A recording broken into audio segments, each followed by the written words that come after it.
L'activité physique et une alimentation équilibrée sont des alliés précieux dans la phase de rémission d'un cancer du sein. Dans cette vidéo, on va vous donner des conseils pour réapprendre à bouger et à mieux manger afin de réduire les effets secondaires du traitement et de l'hormonothérapie. Aujourd'hui, je reçois le docteur Antonio Di Meglio. Il est oncologue, spécialiste du cancer du sein et il est aussi passionné de danse et de yoga. Bonjour, docteur Antonio Di Meglio. Faut-il attendre la guérison complète d'un cancer du sein pour pratiquer une activité physique ? Donc non, pas besoin d'attendre la guérison complète d'un cancer du sein pour se mettre à l'activité physique. L'activité peut être pratiquée à tout moment, donc même avant la chirurgie pour un cancer du sein ou pendant les traitements par chimiothérapie ou radiothérapie et pendant la phase de surveillance, bien sûr, donc pendant l'hormonothérapie. En fait, il y a plusieurs études qui ont démontré un impact de l'activité physique au niveau de la qualité de vie globale, de l'amélioration et de la réduction des effets secondaires liés au traitement et donc de ces toxicités, et même de la réduction du risque de rechute et de récidive d'un cancer du sein. Et parmi les effets secondaires les plus fréquents qui peuvent être soulagés par l'activité physique, il y a la fatigue, après un cancer du sein, les douleurs articulaires et musculaires et la prise de poids qui est très fréquente. L'activité physique peut aussi impacter de façon positive le statut émotionnel, donc l'anxiété, la dépression et l'humour pendant et après un cancer du sein. Et du coup, comment on fait concrètement pour se remettre au sport après un cancer ? Donc, il faut toujours rappeler que l'activité physique n'est pas limitée au sport, mais il comprend aussi tous les mouvements qu'on fait pendant la journée. Donc, dans le cadre de notre vie personnelle, comme les activités ménagères, la montée d'escalier, professionnelles, quand vous allez au travail en marchant ou à vélo, ou les loisirs, donc les jeux avec les enfants à l'extérieur, le bricolage ou le jardinage. L'Organisation mondiale de la santé recommande au moins 150 minutes d'activité physique modérée par semaine, c'est-à-dire une activité pendant laquelle vous pouvez parler mais pas chanter, soit 75 minutes d'activité intense, c'est-à-dire une activité pendant laquelle vous n'arrivez pas à parler sans besoin de vous arrêter pendant l'exercice physique. Donc c'est vraiment très facile de se remettre au sport.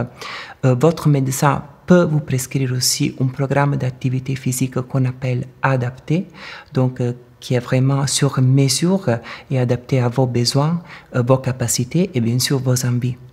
Parlons peut-être un peu d'alimentation. Est-ce que concrètement ça joue dans la guérison de son cancer ?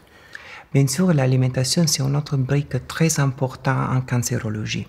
Il y a beaucoup de recherches qui sont en train d'évaluer l'impact de la nutrition en cancérologie, donc sur la gestion des symptômes et des effets secondaires et sur le pronostic d'un cancer et d'un cancer du sein. Pour le moment, il y a encore beaucoup à apprendre à ces sujets. On sait de façon générale qu'une alimentation qui correspond aux recommandations pour aider pour la qualité de vie globale et le bien-être global. Et comme pour l'activité physique, il n'y a pas de recommandations spécifiques pour les patients atteints d'un cancer du sein ou qui ont survécu un cancer du sein, mais les recommandations sont les mêmes que pour la population générale. Une deuxième considération, on sait que le surpoids et l'obésité, ils sont des facteurs de risque pour développer un cancer du sein, et aussi pour développer des effets secondaires plus importants.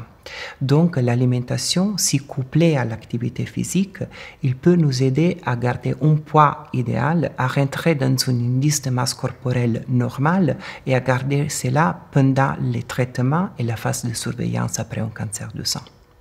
Alors avoir une bonne alimentation, c'est si simple que ça. Comment on fait ? Avoir une bonne alimentation, c'est tout à fait simple. Il y a des recommandations qui nous recommandent de prendre au moins 5 portions de fruits et légumes par jour et d'ajouter à ça au moins 2 fois par semaine du poisson et des légumineuses et de limiter la consommation d'aliments transformés, trop riches en sucre, en gras ou en sel, et de limiter bien sûr la consommation d'alcool à 1 verre ou 2 verres par jour et pas tous les jours, donc maximum 5 jours par semaine. On m'a dit que vous étiez, en plus d'être oncologue et spécialiste du cancer du sein, un danseur et un pratiquant de yoga haut niveau. Vous pouvez nous en dire un peu plus? Oui, ça c'est vrai. En fait, je pense toujours que pour donner des recommandations aux patients, il faut premièrement adhérer à ces recommandations nous-mêmes. Donc oui, j'aime bien la danse et j'aime bien le yoga. Tout ça pour dire que n'importe quel type d'activité physique que nous faisons, l'important c'est vraiment de bouger, de choisir une activité physique qui nous plaise.